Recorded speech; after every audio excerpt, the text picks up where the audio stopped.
Yes, you read the title right. I'm going to give you a credit hack to instantly add over decades of credit history to your account in just one simple step. This move can raise your score from nothing to well over 800 without lifting a finger. Well, you might have to lift one finger, and that's to tap your parents on the back and show them this video. Starting off in the world of credit as a young adult can be really difficult. It's like getting your first job. You need experience to get the job, but you need the job to get experience, but you need the experience to get the job. Credit's the same way. You need a good credit score to get a credit card, but you need credit to get a good credit score. It's a mess. But most likely, you've never had a credit card or a car loan or a home loan because up until now, you've had to raise your hand just to speak and ask for permission to go to the bathroom. So your score is virtually non-existent. Don't worry, I'm going to give you the credit card equivalent of the answer key to your final exam. So let's get into it. So if you're 18 and watching this video, that means that you were born in 2003. Oh, God. Sorry, that's the first time that I said that out loud. Odds are your parents were born in what my niece's school now calls late last century or the late 1900s. Oh, damn. I'm sorry.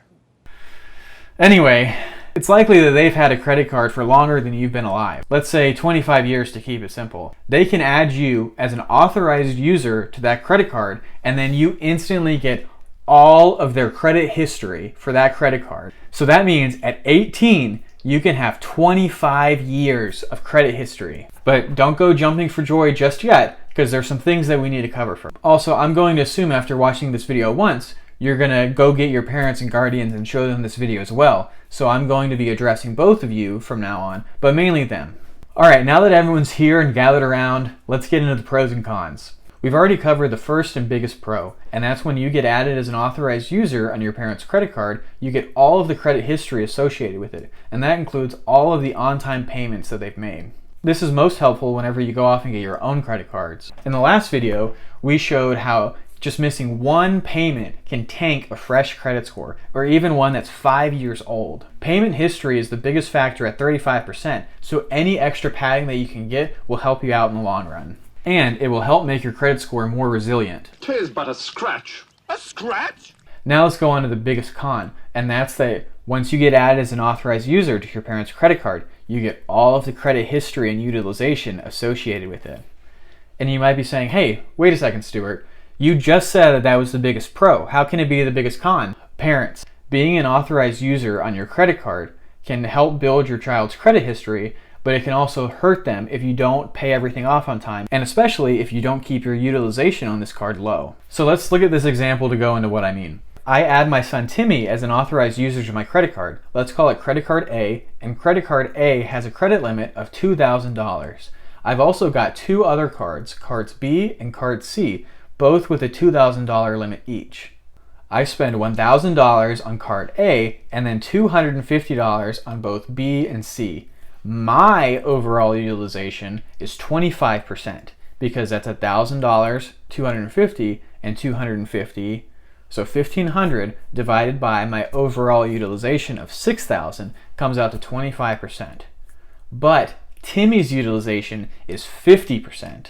So Timmy's credit limit is just $2,000, and I spent half of that on a $1,000 purchase.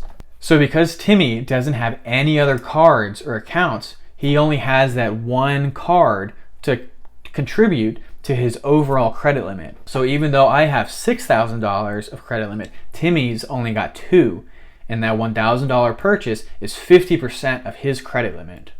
And utilization is 30% of Timmy's score. And it's key to keep your utilization under 30%.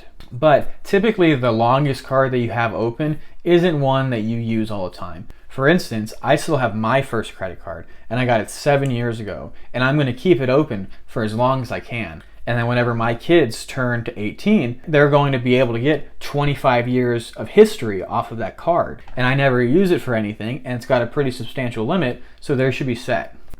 Now that we got the biggest things out of the way, let's go into some more pros. Adding your child as an authorized user to your card can help you teach them smart money habits earlier in their adulthood, and they'll be able to get real-life applications and experience of using a credit card and staying under a certain limit. So a recent survey shows that 3 in 5, or 61% of Americans, have some sort of credit card debt, and the average is almost $6,000. 23% go deeper into credit card debt every month. So any good experience and habits that you can give your children earlier in their adulthood will save them from falling into the trap of credit card debt. Another pro is that you get rewards and points based on the spend of your authorized users. Even though they have their own card with their own name on it, it's still tied to your actual credit account. So any money that they spend gets added to your account. And this kind of goes both ways, because you do get points and rewards from it, but you are also liable for any spending that they make. And the fact that you're liable for their spending might take you aback for a second, but your child never even has to use this card. And let's go into a few options of what you should do with the card once you get it. So you guys can come to agreement and say that this card is only used for certain things. So your child's 18 and they need to drive to college. So this card that you get them can just be the gas card.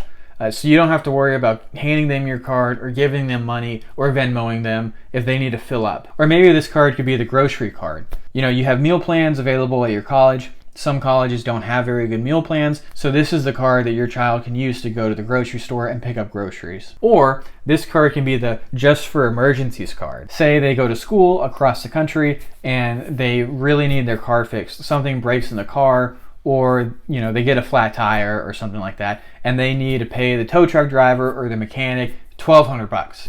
They may not have $1,200 in their debit account, and you may not be able to get them the money right away, but at least they have your credit card in the back pocket that they can use for these approved purchases and emergencies. Or this card can be what we in the Points and Miles game call a sock drawer card. And this is a card that we don't plan to use, we just keep it open and it lives in the sock drawer. And this is likely what we're going to do with our children. Not because we wouldn't trust them enough to use our credit card responsibly, but now that they're an authorized user on our card and they have all of this credit history, their score is going to be much higher than what it would be if they didn't have any credit history at all.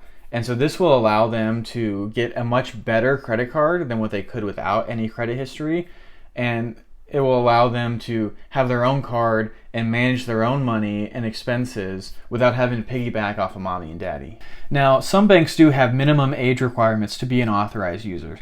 A lot of them don't, but some are like 13 or 15, and I'll go ahead and put these on the screen right now. But there's not really a benefit of adding your 13-year-old as an authorized user opposed to waiting till when they're 18, because they're going to instantly get all of that credit history anyway. So being an authorized user for those extra 5 years won't make a difference. A lot of banks don't even start reporting to the credit agencies until you turn 18. So there's really no point of adding your 13-year-old as an authorized user. My closing remarks to all of you is that this is a really big decision and not something that should just be immediately decided right after this video ends. Kid, this is something that your parents are likely going to need to take some time to review and discuss privately in order to make sure that this is the right move. They may want to go and do their own research too, and they should. I'm just some guy on YouTube that they've never seen before trying to tell them what to do with their credit card.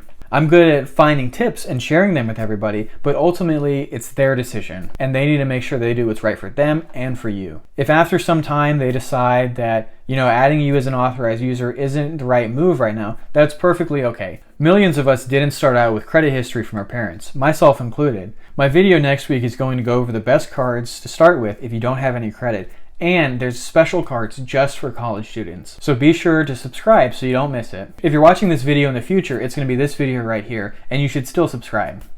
If you like this video, I appreciate you giving it a big thumbs up. And if you have any questions, feel free to leave a comment down below and I'll be there to answer it. And let me know in the comments how many years of credit you were able to start out with. All right, see you guys next time.